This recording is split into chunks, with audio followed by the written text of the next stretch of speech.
أعوذ بالله من الشيطان الرجيم بسم الله الرحمن الرحيم আসসালামু আলাইকুম ওয়া রাহমাতুল্লাহি ওয়া বারাকাতুহু। আউযু বিল্লাহি মিনাশ শাইতানির রাজিম। বিসমিল্লাহির রহমানির রহিম। রব্বিশরাহ লি সাদরি ওয়া ইয়াসসির লি আমরি ওয়াহলুল উকদাতাম মিন লিসানি ইয়াফকাহু কওলি। রব্বি জিদনি ইলমা, রব্বি জিদনি ইলমা। ইলমুন নাহুর আজকের এই আলোচনায় আপনাদেরকে স্বাগত জানাচ্ছি। আমি মোহাম্মদ শাহিনুর আলম। আশা করি আল্লাহর অশেষ রহমতে আপনারা ভালো আছেন। আমিও আল্লাহর রহমতে ও আপনাদের দয়ায় ভালো আছি, আলহামদুলিল্লাহ। তো আমরা লা এর প্রকারভেদ নিয়ে আলোচনা করছিলাম। ইতিমধ্যে আমরা এর প্রথম পর্ব শেষ করেছি। প্রথম পর্বে আমরা লা এর 3টি প্রকার নিয়ে আলোচনা করেছিলাম। আজকে আমরা লা এর 4টি প্রকার নিয়ে আলোচনা করব ইনশাআল্লাহ। আমার এই ভিডিওগুলো যদি আপনাদের ভালো লেগে থাকে তাহলে আমার এই চ্যানেলটিকে সাবস্ক্রাইব করবেন এবং লাইক কমেন্ট শেয়ার দিয়ে পাশে থাকবেন ইনশাআল্লাহ। ভিডিওটি না টেনে পুরোপুরি দেখার অনুরোধ রইল। তো আমরা মূল আলোচনায় চলে যাই। লা এর চতুর্থ যে প্রকারটি নিয়ে আমি আলোচনা করতেছি সেটি হচ্ছে লা নাফিয়া লিল জিন্স। লা নাফিয়া লিল জিন্স অর্থাৎ এটি এমন একটি লা যেই লাটিকে একটি জাতিকে পুরোপুরি নেগেশন করে, অর্থাৎ পুরোপুরি নাবোধক করে, একটি জাতিকে পুরোপুরি নাবোধক করে। তো এখানে আমি সেটি বলছি যে এমন লা যেটি নাকিরা ইসিমের পূর্বে আসে, অর্থাৎ যে ইসিমের পূর্বে আসে সেই ইসিমটি নাকিরা বা অনির্দিষ্ট হবে। অর্থাৎ এটি এমন লা যেটি নাকিরা ইসিমের পূর্বে আসে এবং উক্ত ইসিমটির জিন্স হতে পুরো নাফি করে, অর্থাৎ ওই ইসিমটি যে জিন্স বা জাতিটি রয়েছে পুরো জাতিটিকেই নাফি করবে, অর্থাৎ একটি সিঙ্গেল পয়েন্টকে নয়, পুরো জাতিটাকে নেগেটিভ করবে, পুরো জাতিটাকেই নেগেটিভ করবে। অর্থাৎ কোনো মুফরাদকে নয়, অর্থাৎ কোনো একক কোনো বিষয়কে বা একক কোনো ব্যক্তিকে বা একক কোনো কিছুকে সে নাফি করবে না, ওই বিষয়টির পুরো জাতিটাকে সে নাফি বা নাবোধক করবে। তো খ নম্বরে যেটি আমি বলতেছি সেটি হচ্ছে যে এটি টোটাল নেগেশন, অর্থাৎ টোটালি নেগেশন করবে, টোটালি নেগেশন করবে, অর্থাৎ পুরো জাতি হতে তার খবরের হুকুমকে নাবোধক করে, অর্থাৎ তার খবরে যে হুকুমটি দেওয়া হয়েছে সেই হুকুমটিকে তার পুরো জাতি হতে নাবোধক করে। যেমন আমি একটু উদাহরণ দিয়েছি যে লা রজুলা কাইমুন, লা রজুলা কাইমুন। তো এখানে এই যে কাইমুন হচ্ছে খবর, তো এটি বলছে যে এই খবরটি যে হুকুম রয়েছে সেটি হচ্ছে দণ্ডায়মান হওয়া, অর্থাৎ এখানে বলা হচ্ছে যে কোনো পুরুষই দণ্ডায়মান নেই। বিষয়টি এমন নয় যে সেখানে কোনো পুরুষ নেই, সেখানে পুরুষ রয়েছে, কিন্তু বলা হচ্ছে যে কোনো পুরুষই দণ্ডায়মান নেই, অর্থাৎ পুরুষ যে জাতিটা রয়েছে এই পুরুষ জাতির কেউই দণ্ডায়মান নেই। সেখানে স্ত্রী জাতি দণ্ডায়মান থাকতে পারে, কিন্তু কোনো পুরুষ জাতি দণ্ডায়মান নেই। এখানে পুরুষ জাতি অর্থাৎ কোনো সিঙ্গেল একজন ব্যক্তি, অর্থাৎ একজন লোক দাঁড়িয়ে নেই সেটি নয়, কোনো ওই জাতিটিই বলা হচ্ছে যে পুরুষ জাতিটাই সেখানে দণ্ডায়মান নেই, অর্থাৎ একজন লোক যে দণ্ডায়মান নেই শুধু সেটি নয়, পুরো জাতিটিকেই বলা হচ্ছে এখানে যে কোনো পুরুষই দণ্ডায়মান নেই।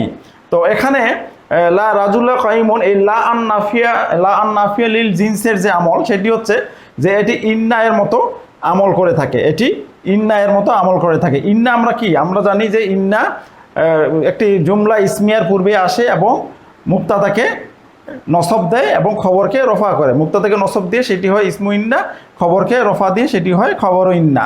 তো ঠিক তেমনি লা আন নাফিয়া লিল জিন্সেও সে একটি জুমলা ইসমিয়ার পূর্বে আসবে এবং মুক্তাদাকে নসব দিবে এবং খবরকে রফা দিবে। তো মুক্তাদাকে যখন সে নসব দিবে তখন সেটি হয়ে যাবে ইসমুল্লা, আর খবরকে যখন রফা দিল সেটি হয়ে গেল খবরুল্লাহ। তো এই যে আমলটি করলো এই আমলটি আবার কয়েকটি শর্ত সাপেক্ষে করে থাকে। লা আন নাফিয়া লিল জিন্স যে ইন্নার মতো আমল করলো, যে মুক্তাদাকে নসব দিল এবং খবরকে রফা দিল, এটি কিন্তু কয়েকটি শর্ত সাপেক্ষে এই আমলটি দিয়ে থাকে। তো সেই শর্তগুলো আমরা এখন একটু দেখি যে কী শর্ত সাপেক্ষে এই আমলটি লা আন নাফিয়া লিল জিন্স করে থাকে। লা আন নাফিয়া লিল জিন্স যে আমল করে ইন্নায়ের মতো, সেই আমল করার কিছু শর্ত রয়েছে, সেই শর্ত সাপেক্ষে এই আমলগুলো করে থাকে। তো প্রথম যে শর্তটি আমি নোট করেছি সেটি হচ্ছে যে লা এর ইসিম এবং খবর উভয়ই নাকিরা হবে, অর্থাৎ অনির্দিষ্ট হবে। লা এর ইসিম এবং খবর উভয়ই নাকিরা অর্থাৎ অনির্দিষ্ট হবে। তো আমরা একটু উদাহরণ দেখি। এখানে আমি একটু উদাহরণ দিয়েছি লা কাযিবা মাহবুবুন, লা কাযিবা মাহবুবুন, অর্থাৎ কোনো মিথ্যাবাদী প্রিয়জন নয়। এখানে আমরা দেখতেছি যে এই কাজিবা এটি হচ্ছে নাকিরা ইসিম, এটি নাকিরা ইসিম অর্থাৎ অনির্দিষ্ট, কারণ নির্দিষ্টতার যে আলামতগুলো রয়েছে সেই আলামতগুলোর কোনোটি এখানে নেই। তো আমরা নির্দিষ্ট হওয়ার বা মারিফা হওয়ার আলামতগুলো আমরা নাহুর বই কিতাবগুলো থেকে আমরা দেখে নিব ইনশাল্লাহ। এখানে আলোচনা করতে গেলে ভিডিওটি অনেক দীর্ঘ হয়ে যাবে, তাই এখানে আলোচনা করছি না। তো এখানে মারিফা হওয়ার কোনো আলামত নাই, তাই এটি নাকিরা। এরপরে মাহবুবুন, এটিও কিন্তু নাকিরা ইসিম, এটিও নাকিরা ইসিম। তাহলে আমরা দেখলাম যে প্রথম শর্তটি হচ্ছে যে লা নাফিয়া লিল জিন্স আমল করার জন্য প্রথম যে শর্তটি হচ্ছে সেটি হচ্ছে লায়ের ইসিম এবং খবর উভয়ই নাকিরা হবে। তাহলে লা কাযিবা মাহবুবুন, কোনো মিথ্যাবাদী, এখানে বলা হচ্ছে কোনো মিথ্যাবাদী প্রিয়জন নয়। মানে যত মিথ্যাবাদী রয়েছে পৃথিবীতে, যত মিথ্যাবাদী রয়েছে তারা কেউই প্রিয়জন নয়। বিষয়টি এমন নয় যে একজন মিথ্যাবাদীর কথা বলা আছে যে সে ওই মিথ্যাবাদী প্রিয়জন নয়, এমনটি নয়। পুরো জাতিটাকে অর্থাৎ মিথ্যাবাদী জাতিটাকেই নেগেশন করা হচ্ছে। এরপরে দ্বিতীয় যে শর্তটি রয়েছে সেটি হচ্ছে লা তার ইসিমের সাথে যুক্ত হয়ে আসবে, লা তার ইসিমের সাথে যুক্ত হয়ে আসবে, অর্থাৎ লা এবং তার ইসিমের মধ্যে কোনো ফাসিলা অর্থাৎ কোনো পার্থক্যকারী আসতে পারবে না। লা এবং তার ইসিমের মাঝখানে কোনো ফাসিলা বা পার্থক্যকারী আসতে পারবে না, তারা একসাথে যুক্ত হয়ে আসতে পারবে। আমি উদাহরণ দিয়েছি লা ওয়ালাদুন জাকিউন, এখানে লা এবং ওয়ালাদুনের মাঝে কিন্তু কোনো ফাসিলা নেই, অর্থাৎ পার্থক্যকারী নেই, একসঙ্গে এসেছে। হ্যাঁ, সেই কারণে এই লাটি কিন্তু এখানে আমল করতেছে। লা ওয়ালাদা জাকিউন, অর্থাৎ কোনো বালকই মেধাবী নয়, কোনো বালকই মেধাবী নয়। তাহলে আমরা দুটি শর্ত পেলাম, একটি হচ্ছে লা এর ইসিম ও খবর উভয়ই নাকিরা হবে এবং লা তার ইসিমের সাথে যুক্ত হয়ে আসবে, কোনো ফাসিলা থাকতে পারবে না, অর্থাৎ পার্থক্যকারী থাকতে পারবে না। এরপরে শর্ত কি আছে দেখি। এরপরে যে শর্তটি রয়েছে সেটি হচ্ছে লা এর খবর তার ইসিমের পূর্বে মুকদ্দাম হতে পারবে না। লা এর খবরটা ইসিমের পূর্বে মুকদ্দাম হতে পারবে না, অর্থাৎ খবরটি ইসিমের আগে আসতে পারবে না। লা এর যে খবরটি রয়েছে সেই খবরটি লা এর ইসিমের পূর্বে আসতে পারবে না, মুকদ্দাম হতে পারবে না। তো আমি উদাহরণ দিয়েছি লা রজুলা আফদলু মিন আবি বাকরিন, অর্থাৎ কোনো লোকই উত্তম নয় আবু বকরের মতো। এই যে লা রজুলা, এখানে লা হচ্ছে লা নাফিয়া লিল জিন্স। এরপরে আমি কুরআনুল কারীমের দুইটি আয়াতের অংশ নিয়ে এসেছি উদাহরণ হিসেবে। যেমন প্রথম যে উদাহরণটি দিয়েছি সূরা বাকারার 2 নম্বর আয়াতের একটি অংশ, সেটি হচ্ছে যে এখানে আল্লাহ সুবহানাহু ওয়া তাআলা বলছেন লা রয়বা ফিহি, অর্থাৎ এতে কোনো সন্দেহ নেই। এই যে লা, এটি হচ্ছে লা আন্নাফিয়া লিল জিন্স। এরপরে রয়বা, এখানে ইন্নার মতো আমল করেছে, লায়ের ইসিম। এরপরে যে আমি আয়াতের অংশ নিয়ে এসেছি সেটি হচ্ছে সূরা বাকারার 255 নম্বর আয়াতের একটি অংশ। এখানে আল্লাহ সুবহানাহু ওয়া তাআলা বলছেন আল্লাহু লা ইলাহা ইল্লা হুয়াল হাইয়ুল কাইয়্যুম, অর্থাৎ আল্লাহ তিনি ছাড়া কোনো উপাস্য নেই, তিনি চিরঞ্জীব সর্বসত্তার ধারক। এখানে যে লা, এই লাটি হচ্ছে লা আন্নাফিয়া লিল জিন্স। এরকম লা আন্নাফিয়া লিল জিন্সের কোরআনে অনেক উদাহরণ আমরা পাবো। আমরা দেখলে, আমরা যদি একটু কোরআন শরীফের আয়াতগুলো দেখি তাহলে আমরা কিন্তু এ ধরনের লা আন্নাফিয়া লিল জিন্সের অনেক উদাহরণ আমরা পেয়ে যাব। লায়ের এরপরে যে প্রকারটি রয়েছে সেটি হচ্ছে, যে প্রকারটি নিয়ে আমি আলোচনা করেছি সেটি হচ্ছে লা আল মুসাব্বাহাতু বিল লাইসা, লা আল মুসাব্বাহাতু বি লাইসা, অর্থাৎ লাইসার মতো আমল করনে আলা লা। তো এই লাটির ব্যবহার খুব কম, এটি সাধারণত খুব একটা দেখা যায় না এই লায়ের ব্যবহার। তো এটি হচ্ছে লাইসার মতো আমল করনেওয়ালা লা। তো এই লাটি একটি মুফরাদকে অর্থাৎ একটি একককে নাবোধক করে, অর্থাৎ একটি একক ব্যক্তি বা বস্তু বা বিষয়কে নাবোধক করে, কিন্তু লা আন নাফিয়া লিল জিন্স ছিল পুরো জাতিটাকে নাবোধক করছিল। তো এখানে হচ্ছে কি একটি মুফরাদকে অর্থাৎ একটি একককে নাবোধক বা নাফি করে। তো এটি লাইসার মতো আমল করে। লাইসা কি আমল করে? লাইসা হচ্ছে জুমলা ইসমিয়ার পূর্বে আসে এবং মুবতাদাকে রফা দেয় এবং খবরকে নসব দেয়। মুবতাদাকে রফা দেয় আর নসবকে খবরকে নসব দেয়। লাইসা লাল মুসাব্বাহাতু বিল লাইসা, এটিও ঠিক তেমনি এটি একটি জুমলা ইসমিয়ার পূর্বে আসবে এবং মুবতাদাকে রফা দিবে এবং খবরকে নসব দিবে। তো এখানে আমি একটু উদাহরণ দিয়েছি, সেটি হচ্ছে লা রজুলুন ফিদ্দারি, লা রজুলুন ফিদ্দারি, অর্থাৎ ঘরে একজন পুরুষও নেই, ঘরে একজন পুরুষ নেই। এমন নয় যে গোটা পুরুষ জাতিকে এখানে নাবদ করা হচ্ছে, হ্যাঁ, একজন পুরুষও নেই, অর্থাৎ একটি এককে অর্থাৎ একটি মুফরাদকে এখানে নাবদ করা হচ্ছে। এরপরে 6 নম্বর যে প্রকারটি রয়েছে লায়ের, সেটি হচ্ছে লা আল জাইদাতু, লা আল জাইদাতু, অর্থাৎ এটি অতিরিক্ত লা, এটি বাক্যে অতিরিক্ত হিসেবে আসে। এটি হচ্ছে অতিরিক্ত লা, অর্থাৎ বাক্যে এই লাটি অতিরিক্ত হিসেবে আসে। তো এটি কয়েকভাবে ব্যবহৃত হয়। তো আমরা দেখি কিভাবে এই লাটি ব্যবহৃত হচ্ছে। প্রথমে যেটি রয়েছে সেটি হচ্ছে যে কোনো কিছুকে নাফি করার পরে হরফে আতফের পর ওয়াওয়ের সাথে যদি আসে তাহলে সেই লাটি অতিরিক্ত হয়। আমি আবারও বলছি, কোনো কিছুকে নাফি করার পরে হরফে আতফ ওয়াওয়ের সাথে যদি এই লাটি আসে তাহলে সেই লাটি অতিরিক্ত হয়। যেমন আমি উদাহরণ দিয়েছি, মা জানি জাইদুন ওয়ালা আমরুন। এখানে এই মা দ্বারা প্রথমে নাফি করা হচ্ছে, তারপরে ওয়াও হরফে আতফের পরে লা আসতেছে। এটি হচ্ছে, এই লাটি হচ্ছে লা আল জাইদা, অর্থাৎ অতিরিক্ত লা। এখানে আমি উদাহরণ দিয়েছি মা জানি জাইদুন ওয়ালা আমরুন, অর্থাৎ আমার নিকট জায়েদ এবং আমর আসেনি, আমার নিকট জায়েদ এবং আমর আসেনি। প্রথমে একটি বাক্যকে না করা হয়েছে, নাফি করা হয়েছে, আবার এই ওয়া হরফে আতফ দিয়ে পরবর্তীতে আবার লা ব্যবহার করে আরেকটি শব্দ নিয়ে আসা হয়েছে। এই যে ওয়া প্রথমে নাবদ করা হয়েছে কোনো কিছুকে, তারপরে আবার ওয়া হরফে আতফের পরে লা নিয়ে আসা হয়েছে, এই লাটি হচ্ছে লা আল জাইদা, অর্থাৎ অতিরিক্ত লা। আমরা কুরআনুল কারীম থেকে উদাহরণ নিতে পারি। যেমন সূরা ফাতিহার 7 নম্বর আয়াত, আল্লাহ সুবহানাহু ওয়া তাআলা বলেছেন গায়রিল মাগদুবি আলাইহিম ওয়ালাদ-দাল্লিন, অর্থাৎ যাদের উপর আপনার ক্রোধ আপতিত হয়নি এবং যারা পথভ্রষ্ট নয়। এখানে গায়রিল মাগদুবি, এখানে দেখা যাচ্ছে যে এই যে গয়ের দ্বারা নাবদ করা হচ্ছে, এরপরে আবার ওয়াও হরফে আতফের পরে লা এসেছে, এই লাটি হচ্ছে লা আল জাইদা।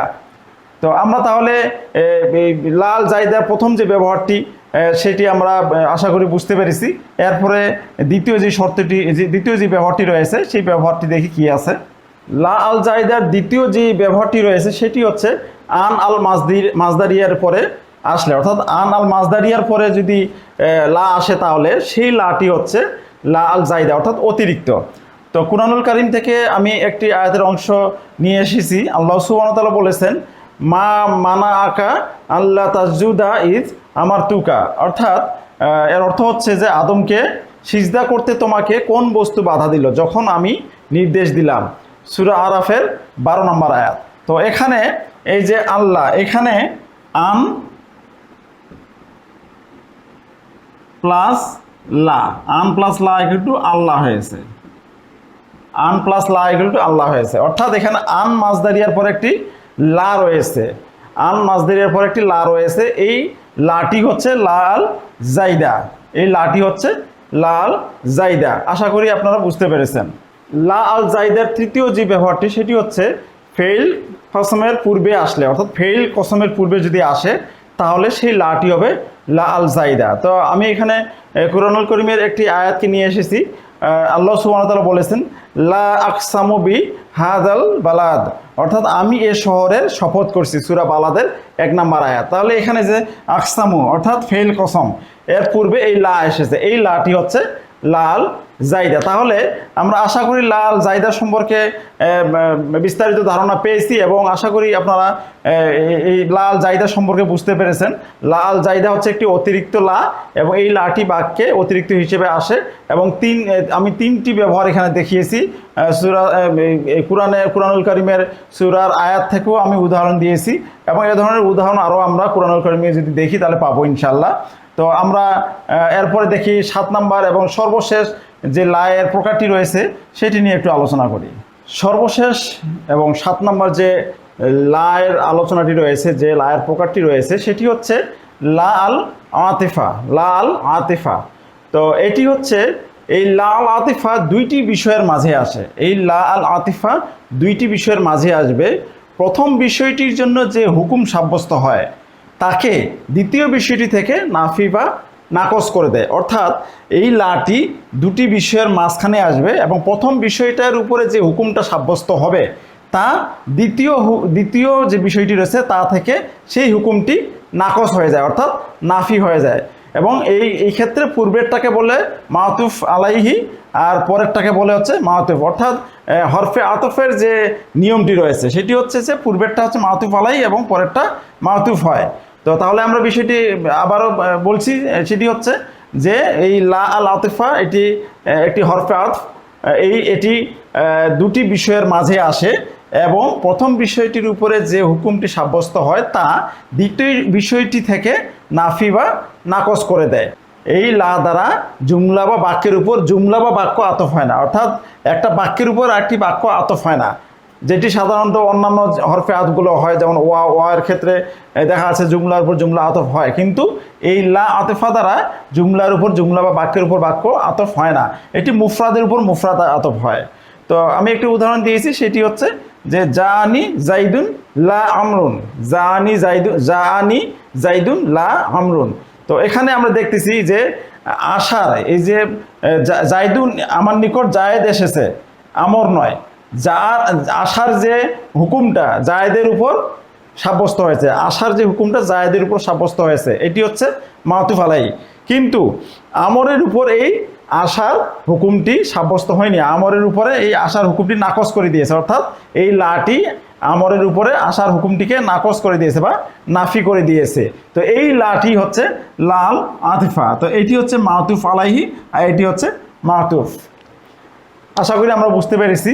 আমি আবারও বলছি, লাল আতিফা হচ্ছে সেই লা যেটি দুটি বিষয়ের মাঝে আসে, প্রথম বিষয়টিতে যে হুকুমটি সাব্যস্ত হয়েছে তা দ্বিতীয় বিষয়টি থেকে নাকচ বা নাফি করে দেয়, এবং প্রথম বিষয়টিকে বলা হয়েছে মাতুফ আলাই এবং দ্বিতীয় বিষয়টিকে বলা হয় মাতুফ। এবং এই লাটি কোনো বাক্যের উপরে বাক্য, অর্থাৎ জুমলার উপর জুমলা আতফ হয় না, মুফরাদের উপর মুফরাদ আতফ হয়। তো আমরা এখানে দেখতেছি যে জানি জাইদুন লা আমরুন, এখানে জায়েদ হচ্ছে এখানে মাতুফ আলাইহি এবং আমরুন হচ্ছে মাতুফ। তো আমরা দেখতেছি যে মাতুফ আলাইহির উপরে যে হুকুমটি রয়েছে, অর্থাৎ আশার হুকুমটি জায়েদের উপর রয়েছে, মাতুফ আলাইহির উপর রয়েছে, কিন্তু আমরের উপর নাই, অর্থাৎ আমরের উপর সেটিকে নাকচ, আশার হুকুমটি আমরের উপর নাকচ করে দিচ্ছে, অর্থাৎ আমর আসেনি, জায়েদ এসেছে, আমর আসেনি। তো আশা করি আমরা লা আল আতিফা সম্পর্কে ধারণা পেয়েছি। তো আমরা প্রথম এবং দ্বিতীয় পর্ব লা এর আলোচনার প্রথম এবং দ্বিতীয় পর্বে মোট 7টি প্রকার নিয়ে, লা এর 7টি প্রকার নিয়ে আমরা আলোচনা শেষ করলাম। প্রথম পর্বে আমরা আলোচনা করেছিলাম 3টি প্রকার নিয়ে এবং পরের পর্বে আমরা আলোচনা করেছি 4টি প্রকার নিয়ে, মোট 7টি প্রকার নিয়ে লা এর আলোচনা আমরা করেছি। আশা করি আপনারা বুঝতে পেরেছেন। তো আপনাদের যদি ভিডিওটি ভালো লেগে থাকে অবশ্যই আমার চ্যানেলটিকে সাবস্ক্রাইব করবেন। আর এরপরে আবারও ইলমুন নাহু এর অন্য কোনো বিষয় নিয়ে আবারও আমি হাজির হব ইনশাআল্লাহ। তো সে পর্যন্ত আপনারা ভালো থাকবেন, সুস্থ থাকবেন। আসসালামু আলাইকুম ওয়া রাহমাতুল্লাহি ওয়া বারাকাতুহু।